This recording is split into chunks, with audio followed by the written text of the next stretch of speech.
Hello and welcome everyone to today's webinar. After a successful launch of Wejo's powered by NIRA Dynamics road health product in the US end of last year, we're very excited to expand this product offering to the EU market.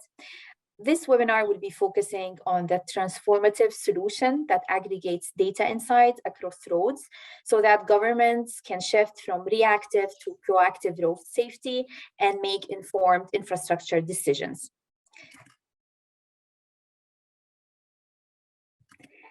I would also like to welcome my colleagues who are joining me in today's webinar, Nizam Youssef and Sean Quayle. My name is Fidab Trabbo, and I will be the moderator for today's webinar. I'm a Strategic Partnerships Director managing the relationship with different partners in the EU. I will hand over to my colleague, Nizam Youssef, who's going to tell you more about himself. Hi, everyone. So my name is Nizam Youssef. I'm the head of product marketing here at Wejo. I'm responsible for helping to take products to market, understanding the customer needs, understanding what you as a collective audience, what are your pain points, helping to shape how we can help you and support you in delivering your goals and overcoming your problems. Sean, do you want to introduce yourself? Thank you, Nizam. Hi, everyone. It's great to be here today. I'm Sean Quayle. I'm a solutions consultant here at Wejo, who sits as part of the product team. My main responsibility is to do deep dives into our products and data, and I'm very excited to be here today to talk you through how Wejo's road health platform can benefit you. Feda, I'll pass back to you. Thank you. So let's go quickly through today's agenda, starting with the current process and procedures used now. So what are governments and city using to tackle their challenges? Next, we're going to go through road infrastructure across Europe and take some examples. Afterwards, we will show you and demonstrate a new way to look at an old problem using connected vehicle data and our solution. Then we'll have a summary of the learnings from today's webinar. Last but not least, a quick Q&A session. So please feel free to drop your questions in the Q&A section you see. And let's start. Over to you, Nizam. So yeah, again, hi everyone. So we're here today to talk to you about the challenges the government departments, including maintenance operations, asset management, public works across Europe are facing. We know you're responsible for the upkeep of roads across your towns and cities, management of road assets, planning and engineering of road infrastructure, and projects such as resurfacing and reconstructing roads. As an organization that works closely with national departments of transportation, large regional areas, as well as cities and towns, we're in an ideal position to listen and gather firsthand the problems you are facing. Before we show you how the technology and data can support you, let's talk about the issues you want to resolve. This is based on collective understanding, speaking to multiple customers, speaking to different regions.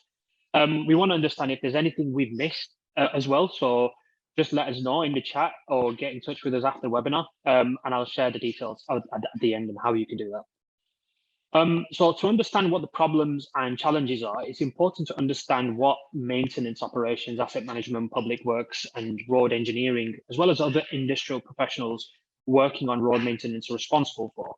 So some of your ongoing tasks, which we know include managing and maintaining and operating transportation networks, monitoring roads following hazards and incidents, responsibility for day-to-day maintenance of your areas in infrastructure, services including things like streets, road and motorway maintenance, road and motorway construction, emergency response for following snow, floods, severe weather conditions where the road deteriorates.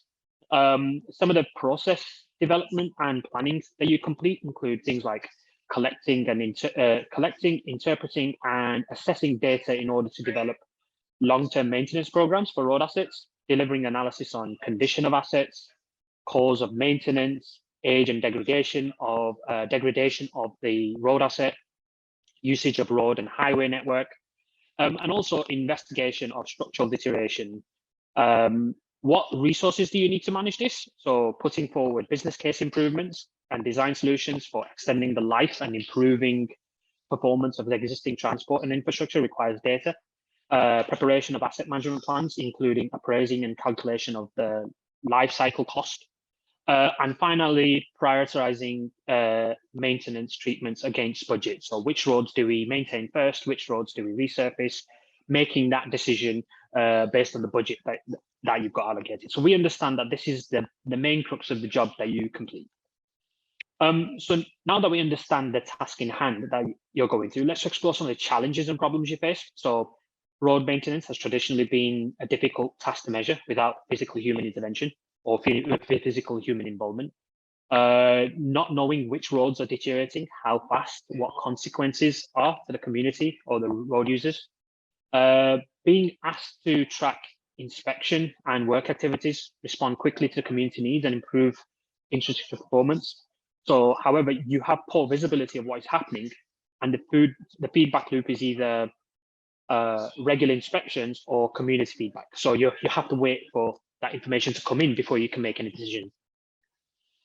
Issues with current processes include maximizing the value of asset portfolio without having data to keep on top of. So what's really happening? Managing spiraling maintenance costs of assets. As I said before, you have to prioritize what project to work on first, which ones do you choose? And then public perception is really important because you work with a community. So public perception and frustration over poor road infrastructure, that is a pain point that you guys go through. Addressing years of deferred maintenance. So there may be certain roads that have not been prioritized due to other roads being prioritized.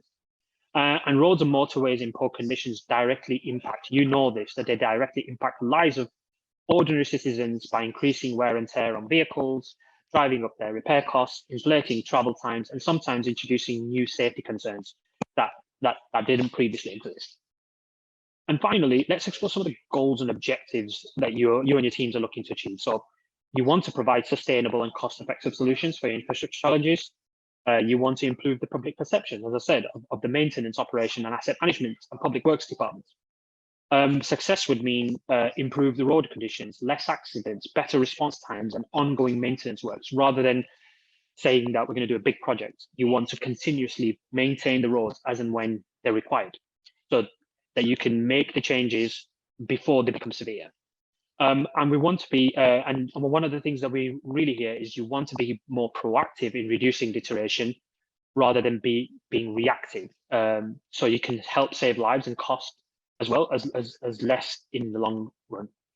Having clear and accurate visibility of the problem, better managing your resource, so optimizing the usage of existing assets to reduce the cost.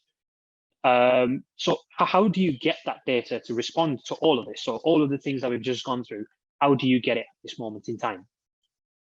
So there are two popular methods currently utilized by industry professionals to evaluate road infrastructure. First one is community reports and regular reviews. So this is information coming in from your local community. And then there's another way of doing it, which is a slightly more technical way of doing it, which is there's a vehicle called the Laser Crack Measurement System Detection Vehicle. Now, that's a long word for anyone to remember. So a lot of people just refer to it as laser scanning vehicle. But both methods require physical intervention. It requires someone to go out there, and it cannot be measured without being physically present, either in person after reports are submitted by the community. So that's when this is your community telling you, and then you have to go out and check that this is happening, or having someone drive around your towns and cities and regions and map out roads.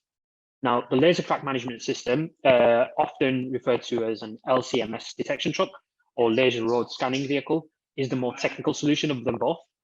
It detects and measures cracks, provides IRI readings, which is the International Road Roughness Index reading, to help you understand the road surface. However, both methods are open to error, heavily reliant on human intervention and manual process, and are costly in the long run. Even the trucks which measure the data you need are expensive to purchase and maintain. And if you were to hire these or subcontract a firm to meet your requirements, they will only provide you data for 1 day or 2 days or the time period that you hire this. So the other 360 days or so, imagine you did it for 4 days, you have little or no visibility of what's happening on the roads. So while both methods provide you a view of what is happening on the road surface in your area, you are still unaware of which roads are deteriorating, how fast they're eroding, and this lack of accurate, reliable, and consistent data can leave you maintaining roads at the end of their life. rather than at a stage when you could have repaired the surface and increase the asset lifetime value. And as you know, repairing a road whilst it's in a repairable condition is much more cost effective than actually having to relay the whole entirety of the road when it gets to a position where it can't be resurfaced. So how can you how can you do this? So what is the alternative? What can you use that's different and more innovative? What will give you the ability to implement proactive road asset management processes and data-informed road maintenance programs? How can you maximize the value of your road asset portfolio and understand what is really happening on your roads and highways? What will help you understand long-term road roughness, quick and slow asset deterioration, and new and worsening road conditions? And finally, how can you get detailed insights and analysis of your road surface conditions, both in real time and in historical way? We'll explore our road health solution in a minute. However, before we do this, I want you to think about the following old versus new ways. It's a way of putting your mindset. So what I mean by this is that old ways that are disappearing or have disappeared, and the new ways that have now become the norm due to technological advances, quicker processes, easier to track, etc. So things like if you were to call a cab, previously you would be calling a cab. Now you call an Uber or a Lyft via your cell phone. You used to visit the supermarket. A lot of people still do, but groceries can now be delivered to your home by Amazon. You used to use CDs and DVDs to listen to music and watch movies. Now you can get it on Spotify and Netflix. Even within the business work environment, manual bookkeeping and tracking of payments used to be what the accountants teams used to do. Now you're using tools like Zoho Books, NetSuite, QuickBooks. Physical databases, we all have databases that we work with, used to be stored in data rooms within in an office environment. Now you're storing this data through cloud in Azure or AWS. So as you can see, there are old ways and new ways of doing things. And what we're trying to come to here is there's been a previous way of managing road conditions, which has been getting the information from the community, using laser track management vehicles, which have still the process at the moment. What is the new way of doing this? And this is what we're going to look at today, which is the road infrastructure across Europe first. But before we go into how we do it, I'm going to pass over to my colleague, Sean, who will go through several areas within Europe and explain those in more detail. Over to you, Sean. Thank you, Nizam. Now, to illustrate some of the challenges that Nizam has been discussing, we're going to take you into a deeper dive into some specific locations.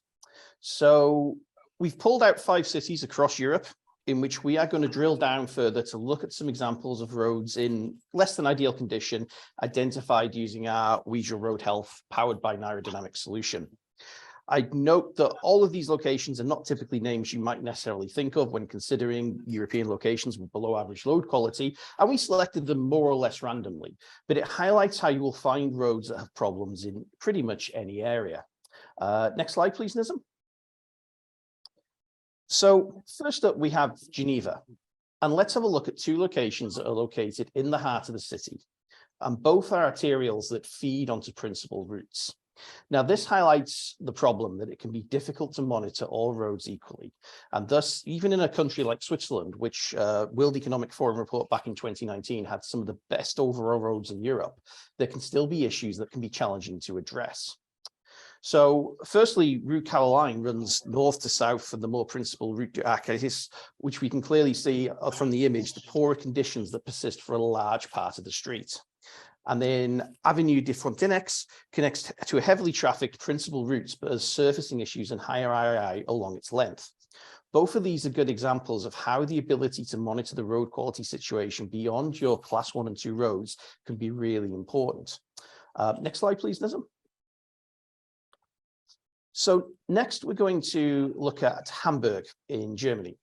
Many German municipalities have sought innovative approaches to improve road conditions, but also to reduce spending on actual maintenance activities. Hamburg's no exception to this. For example, I believe the Greater Municipality implemented in recent years an initiative of using 100% recycled asphalt. So, and apologies in advance for some of my pronunciations, but Aschweg actually connects to the B5 highway and crosses two rivers. So it could be considered a key route across Hamburg. But as can be observed in the image, there's several sections of undesirable roughness. Meanwhile, Gunthstrasse lies closer to the B75 highway, likely resulting in more traffic that deviates from the highway itself, but like several of the roads lying off major routes through the city, we can see as higher than average IRI. Next slide, please, Nizam. So in Lille in France, which is currently embarking on a long-term mobility plan set to run into the next decade, we can see several areas of very poor road roughness on both the images below. 1.8 kilometers long. The first one is one of the main arterials of the city. It starts from Grand Place or Place de General de Gaulle, crosses the district of Lille Centre, and then separates two districts and ends in Place de Mirecourt with heavy traffic. Meanwhile, Avenue Pasteur runs parallel to the M751 highway. However, there's a stark difference in road roughness, highlighting again how stepping just outside the main routes can reveal challenges around surface condition. If we can just skip forward, Nizam. So Rotterdam is a major logistics and economic center, and in fact, it's the largest seaport in Europe. This makes it something of a transport hub, and the city has 4 motorways forming part of its ring road system. They are currently working through a balanced urban mobility plan that's expected to take them, I believe, well into the next decade. But more than just a road, Himasplein is also a popular park and square, both of the same name, confusingly. So it sees and attracts a lot of visitors, especially seasonally. Unfortunately, as demonstrated on the image, much of the surrounding road network is of poor quality. By contrast, Messerslaan is heavily residential with many older houses, but unfortunately is in poor condition where it joins the larger Rosenstraat, perhaps due to the volumes of traffic at this intersection. And if we can just go to the next slide, please, Nizam. And then Valencia is one of the most populated municipalities in Spain and another example of a major port, but this time on the Mediterranean Sea. And since 2008, the most trafficked port in Spain for containers and the second for total traffic. So Avinguer de Pilar Galdós is a 2-level multi-lane road running down the heart of Valencia. Its location means it sees heavy traffic, and there are proposed plans to reduce its capacity, increase pedestrianisation into an attempt to encourage private traffic onto other routes. So on the image on the presentation, you can clearly see the poor quality of the road in certain locations. A link between Autovedia V30 highway and the inner city, De la Tres Forques is another road which sees much private traffic. In the image, we can see the roundabout acting as a junction between Forques and the Avenue de la Tres, where there is a clear degradation specifically on the segments that leading up to and away from the junction itself. Thank you, Nizam. I'll pass back over to you. So just to highlight what Sean just described across these 5 cities in Europe, here are some of the figures across each of the countries mentioned. So in France, it's difficult to give the exact percentage of roads that are in poor condition due to the large number of roads in the country and the lack of comprehensive data available to the government at the moment. However, according to a 2019 report by the French Ministry of Ecology, they estimate that around 16% of major roads in France were in poor condition.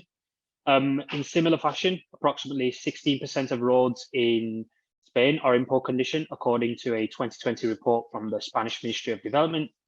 12% of the roads in Netherlands are in poor condition, according to a report from the Dutch Ministry of Infrastructure. 8% of the roads in Germany in poor condition, according to a report from the German Federal Highway Research Institute. And finally, according to a 2020 report from the Swiss Federal Roads Office, approximately 6% of roads in Switzerland are in poor condition. Now, poor conditions across these European countries affect the safety of drivers and passengers, the environment, and the economy. They cause an increased risk of accidents, increased fuel consumption, increased emissions, increased traffic congestion, and higher costs for road repairs and maintenance across a longer period of time. And poor road conditions can also lead to longer travel times, which can have a highly negative impact on business activity, tourism, and generally make it harder for people to access healthcare facilities and other essential services. Emergency services are affected as well. So just to highlight this, here's just how poor road conditions are affecting France and Spain. So 42% increase in commute times in Paris. So the poor road conditions in France are having a significant impact on commuters' travel times, and they're costing the economy billions of euros every year. A study by the French Department of Transport found that the average commute time for French citizens increased from 35 minutes in 2008 to 40 minutes in 2009. And in some cities, such as Paris, the average commute time increased from 35 minutes to 50 minutes. So you can see that the difference road deterioration and traffic is causing on the community. In similar fashion, poor road conditions in Spain are having a significant impact on commute times. According to the 2019 European Commission report, Spain had the second highest number of hours lost due to road congestion in the EU, with an initial estimated 10.7 million hours lost annually. This is equivalent to 1.3% of total hours spent on the road per person within the country. So you can see it has a real big impact on the community, how when road deterioration isn't, you don't have full clarity of road condition information. It's an intuitive, easy to use dashboard-based tool and can be used by non-technical users. As a result, you don't really need to be a data scientist or an analyst to get the visibility you need, although I'm sure data science, GIS professionals will all be able to access this, and they will also be used, they can use it for analysis and understanding as well. So what I'll do is I'll present the city of Rotterdam. Rather than going through each separate city, I'll go through Rotterdam first. So what I want to show you first is this is the full view of the city of Rotterdam. So here you can see all the roads and all the road conditions across those areas on a scale. So this is the IRI scale on the right-hand side. Here you'll be able to see anything that's in blue, dark blue. Those are the roads that are in really good condition. They are, if you were to describe them, they'd be as smooth as maybe a runway. So you usually find these in your highways, your motorways. You'll find these road conditions in that location. Then as you move up the IRI, you'll start seeing that there's a lot of areas that are red and orange and yellow. So anything above the 3 mark over here, you'll start to see the road conditions deteriorate further. Now, let's have a look at a road condition. So the main roads. So here you have your main motorways leading into Rotterdam and your main your carriageways that are leading into Rotterdam. Then you will add your layer of arterial roads and other main roads that come off those particular highways. Then you're adding additional roads that go in between that, additional arterial roads. You can start to see that even at the higher road classifications, you will see a lot of roads in poor condition. Now, just to highlight that, I'm highlighting road conditions that are starting to deteriorate until all the way to deterioration at the moment. I've highlighted this in the long-term road roughness section over here at the top, and you can see that there are a lot of road conditions within the city of Rotterdam that are in really poor condition. Now, if I was to add every single road on, you'd probably, we all know that in a lot of European cities, you'll get cobbled roads. Yes, they will show up as well, because obviously when you drive over those roads, the car will recognize them as being rough. However, these roads are more along the lines of main roads that are starting to deteriorate. So let's just take as an example, I've zoomed in, I'm picking a random road. Let's look at this particular road here and this junction over here. You can start to see this is the area. So let's go somewhere here. And you can see the road infrastructure. This is this particular junction. You can start to see the road infrastructure in poor condition. Again, you can go into other areas of the city as well. So let's take a look at this junction towards the roundabout. You can see the poor road conditions on the road here. And you can zoom in, you can go full screen, zoom in and start seeing the road conditions as in poor condition leading up to the motorway and all the different roads and slip roads that come off it as a result. So again, as you can see, these are just highlighting the main areas, but you can see all the areas as well. You can add additional elements. So here I'm adding on some additional roads. And if we were to zoom in, you can see that some of the roads are long-term.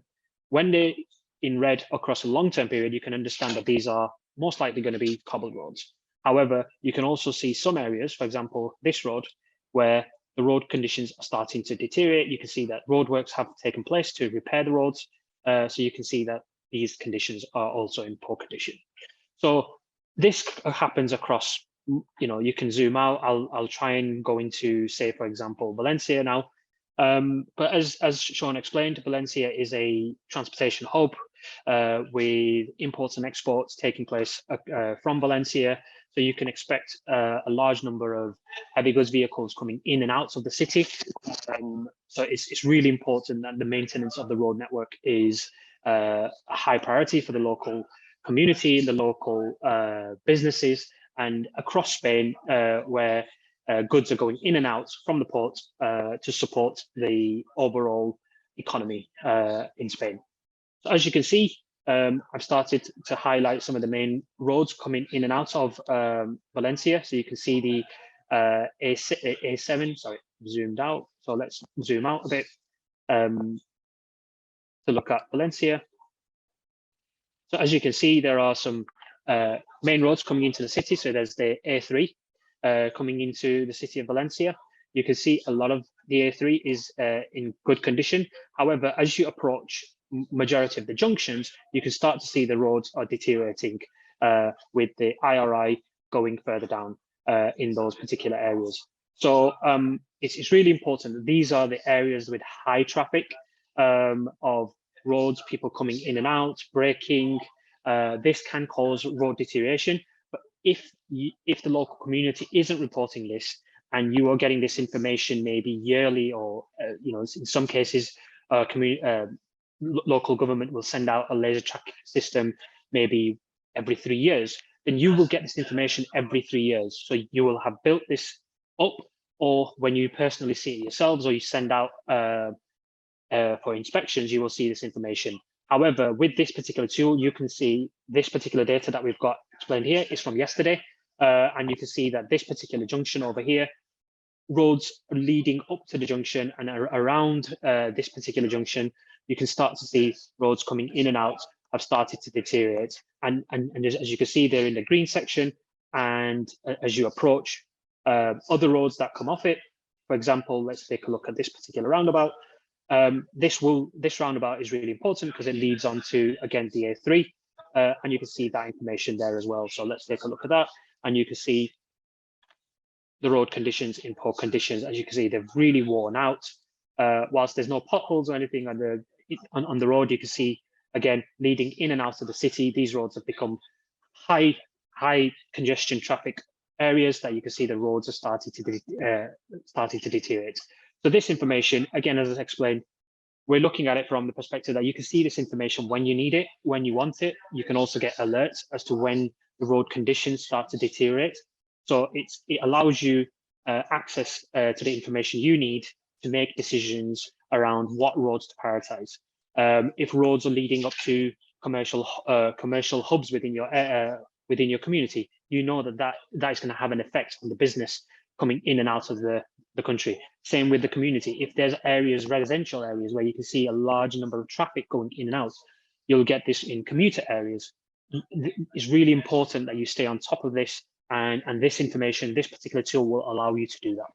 Because I'm not going to go into every single area, but what I wanted to highlight, and you can see quite clearly, is that you are able to see this information both in historical format, so you can go back to a particular date. So you could go back to last year and get this information as well, and you can compare it to this year, or as you can see it, your current data as well, and see what's happening on the road right now. So I'll go back onto my presentation slide. So just give me a second for that.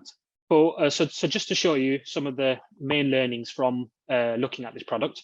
For starters, you can improve road asset management and plan maintenance works effectively.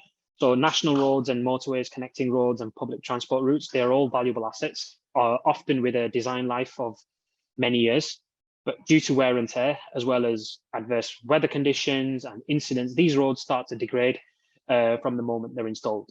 With a complete inventory status of your road network, you can support road asset management and maintenance schedules with a clear view of what needs to be prioritized. As I've demonstrated, you can detect road damages early and act when the cost of repair is still moderate or lower.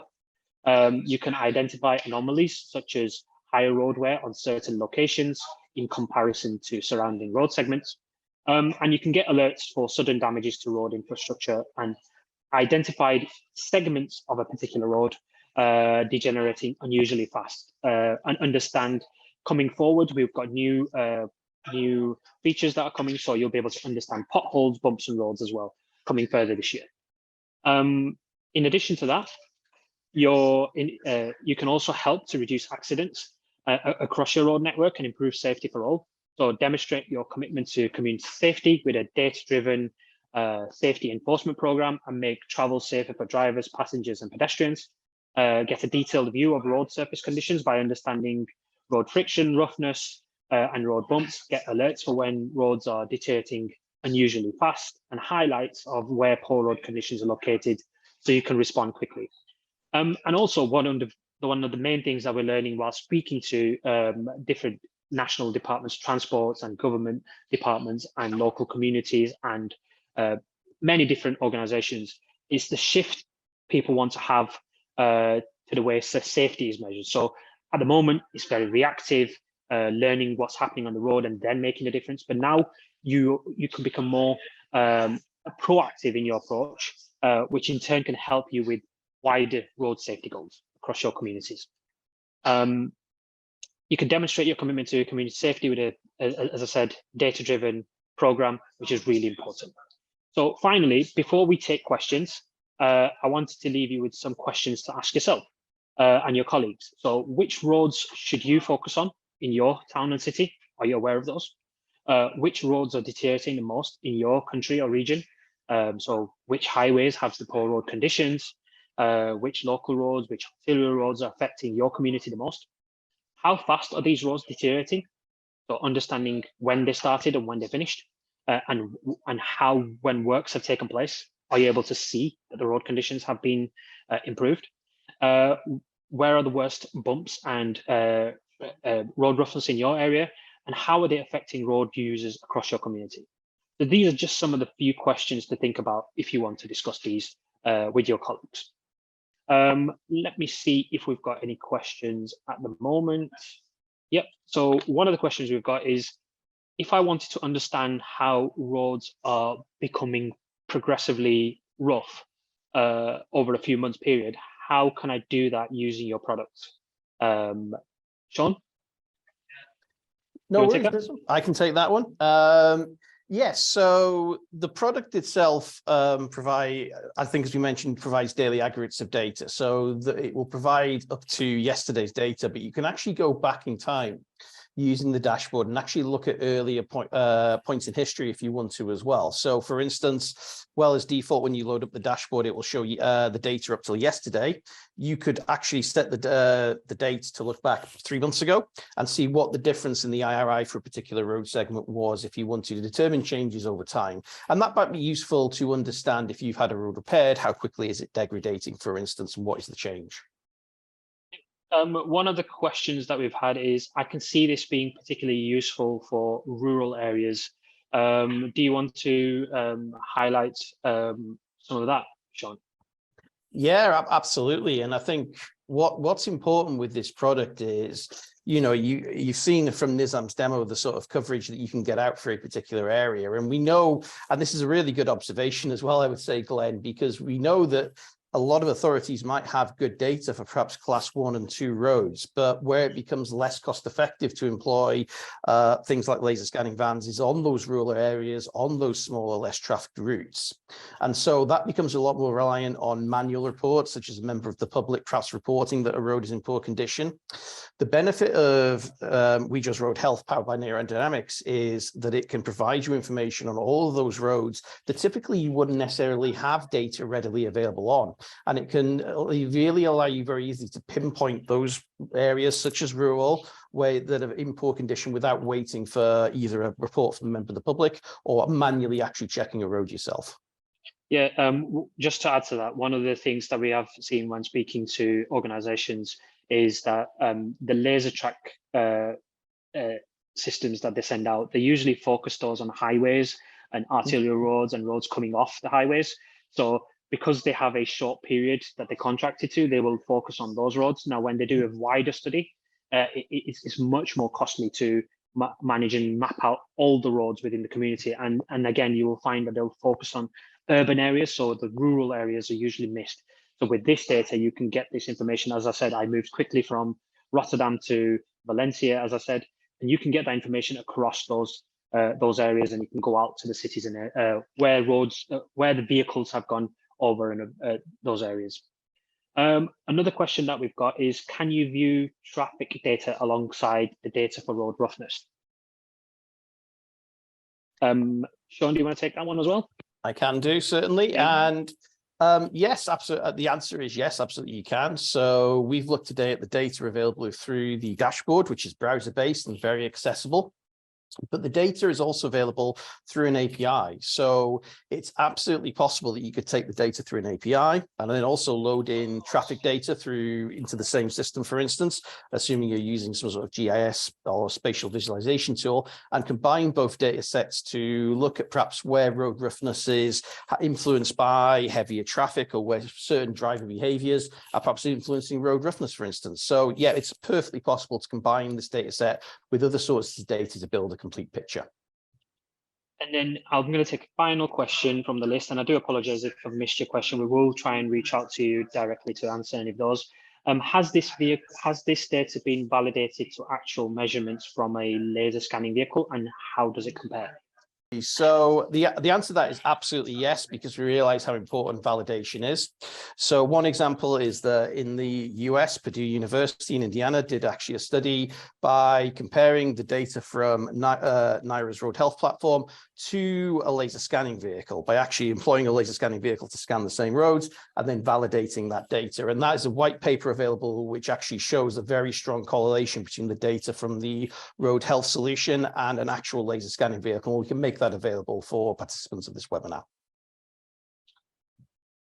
Thank you for your questions again, everyone, and thank you to Feder, Sean, and Caitlin, who organised it from our side. I really appreciate you joining the session today, and for an understanding and getting a view of what this product can support you with. I will. If you have any further questions and would like to reach out to us, by all means, I will put something on the screen so you can quickly see what it is. We will send you a recording of this session as well, following this webinar. And yes, you can reach out to us, connected with us on LinkedIn as well. And by all means, have a look at our website, which is wejo.com, and you will find a road health product on there as well. So thank you very much for joining the session today. We really appreciate you joining, and we look forward to hearing from you.